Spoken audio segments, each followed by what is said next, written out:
Qoy caaltuun jechuudha.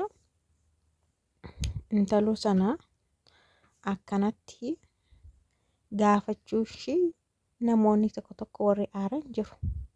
Bari isheen ikkoo jaarsa irraa fudhatteetu jaarsa caaltuu jala kan isheen deddeemtu bara. Keessa baatee mucaayyuu walii galanii fuudhanii caaltuu Assaqayyaa baate bara.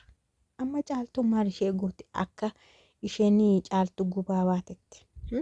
Warri komantiidhaan jechuudha. Caaltuu hin balleessite akkasiin goote garaana nyaatte jettanii akkam isin nagaadha.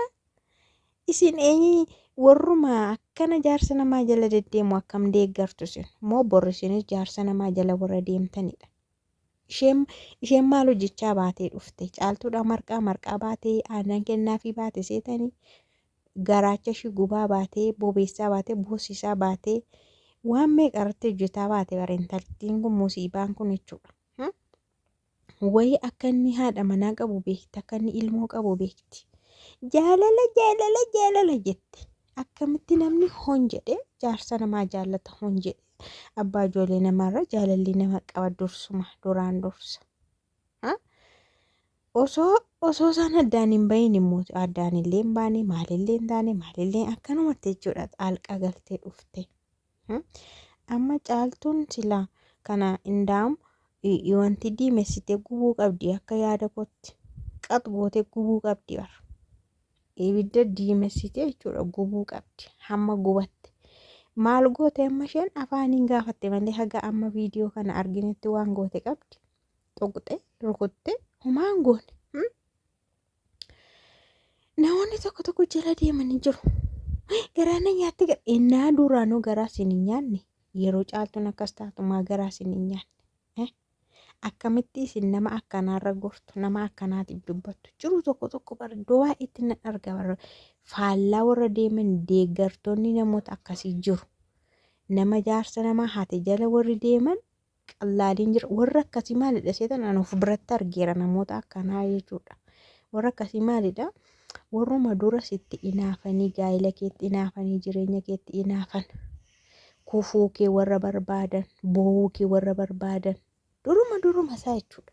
Duruma warruma waa'ee keetiif kana barbaadantu deemee waan akkasii deeggarachuudha sirratti.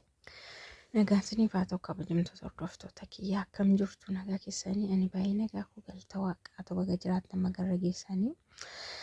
Egaa viidiyoo caaltuu har'a intaluu sana qabdee gaafatte sana ilaaleenii komantii dubbisaan ture jechuudha. Komantoonni tokko baay'ee na dhibu jechuudha.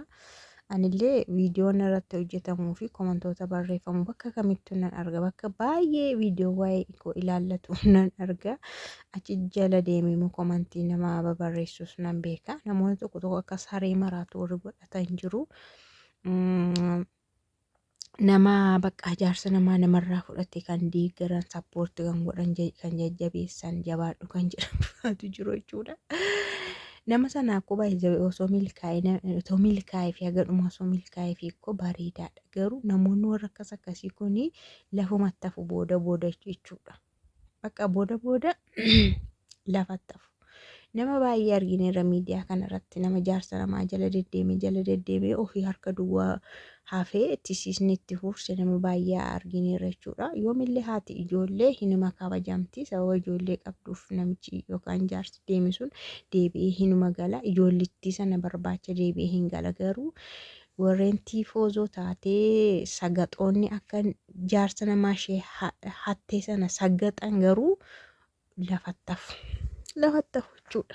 Arganii bakka baay'eetti warra dibbee fudhatanii ilal jedhanii sirban baay'ee isaanii argee amma baay'een gammadiina baay'ee sirbiina siniin milkaa'uu na komantii caaltuu jala deddeemee yeroon ilaalu parsantiin 90 minaaminiin bagaadhaan dhuguma bagaadha gubuudha nadhu akka kanaa yoo argatan ibiddaan gubama jechuudha. Nama milkaa'ee bakka isheen jirtu fa'aa bira gahanii dhuma isheen jirtu dhaqanii arganii akka haalli nama mijate abiddaan gubda jechuudha. Abiddaan hudduma ishee sana gubda hudduucha rakkise miti wayii waan biraa maaltu rakkise hudduu sana rakkise miti isuma abiddaan gubdaaf jechuudha.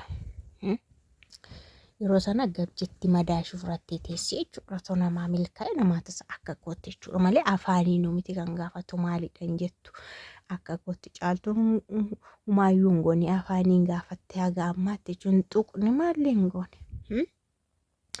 Innaa nadhoo akka kan nadhoodhamoo kan jala deemee akkas haasa'u nadhootu akkana haasa'a.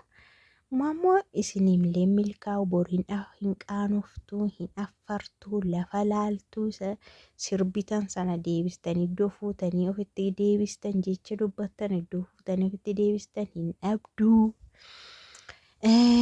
Isinillee boriiftaan jaarsa namaa jala deemu jaarsa namaa hatuuf fakkeenya fudhattu yoo ta'e isinillee hin milkaa'uu wasaka taatanima wasa kooftanima deebitu malee isinii milkaa'uu. Na warra kanaa immoo ija nyaattee wayiiti ija nyaattee baqa ija nyaatteedha. Innaa dhiirri baay'ee dhiirri rakkina dhiirri waan haaraa barbaada wayi dhiirri umurii isaa keessatti akka waan ishee tokko bira haara baqa kan ishee adda wayiitti fakkaate deemee dhaqee ilaala dhiirri qofforaadha qotee bulaadha dhiirri baqa qonna jaallataa qotuu jaallataa. Dafquu jaallataa iddoo deemetti waan haaraa wayiin arga se'ee deddeemaa garuu haaraan hin jiru kaleessa isinitti meera haaraan tokko hin jiru. Namni waan sana uumu tokkodha waan ta'eef tokkuma uuma gosuma tokko uume garaagarummaan qabu uumaa tokkodha waan ta'eef dhiirri garuu qofforuu deema waan haaraan arga se'e isheen immoo maayitti ani si caallanni na fuudhe si caallaan sirratti na fuudhe si caallee jetti maaliin caalte maali jechuun waan ati itti caalte hannaan caalte baqa darrabamuudhaan caalte dunuunfattee ijoollee fi abbaa adda baasuudhaan caalte ija jabina caalte hattuu ta'uudhaan caalte baqa saalfii wallaalte kabaja dhabuudhaan caalte kabajallee hin qabdu saalfiillee hin beektu boriin keellee badaa ta'a jechuudhaati. Baqqaati sababa keetti maatiin kee sitti saalfatu. Intala akkasii qabnaadha intala akkasii guddisneedhaan sitti saalfatu akkatti sin guddisne kaasaan akkatti sin eegan ati garuu isaanirraallee baataa maatiin kamuu baay'ee waan akkanaan deeggaran kana beektu maatiin keenya kabajamoodha. Maatiin keenya baay'ee kabajamoodha. Intalli isaanillee kabajaan nama kabaja qabu nama seera qabu jaarsa ergee waraqata ergee manguddoo ergee dubbatee isaanillee kabajamanii cidha godhanii intala isaanii eebbisanii akka heerumsiifatan irratti kabajaman barbaadu malee maatiin kamillee akka isheen deemtee jaarsa namaatti heerumtee dhokattee salphattee isaaniinis salphistee kan maqaa isaan gootu hin barbaadan. Maatii hundi keenya iyyuu qabna maatiin keenya kabaja barbaadu kabajallee jaallatu. Nadhoon bara kanaa garuu ofillee salphisti maatiillee salphiste jechuudha. Deemtee dhirsa namaa jalatti washaqamtee abbaa ijoolleetti washaqamtee baqa warrillee baay'ee mandara jiran keetti itti salphatu biyyee jiran itti salphatu jechuudha. Nadhoon bara kana akkasi kabajan qabdu salphattuu duwwaa jechuudha. Maalittan kana fide seetanii viidiyoo isaarratti illee badaa hin dalagu viidiyoo caaltuufaa hin dalagu ani komantoota akkasii waan ana jalatti baay'ee ana biratti hin barreessanii warra akkanaa deemanii iddoo biraa warra waa'ee koo haasaan jalatti dhaqanii barreessu jechuudha. Innaa inni weesii komantii akkanaa waan argee hin haasa'ee gaambeekku maa waan hin milkoofnedha waan akka kana.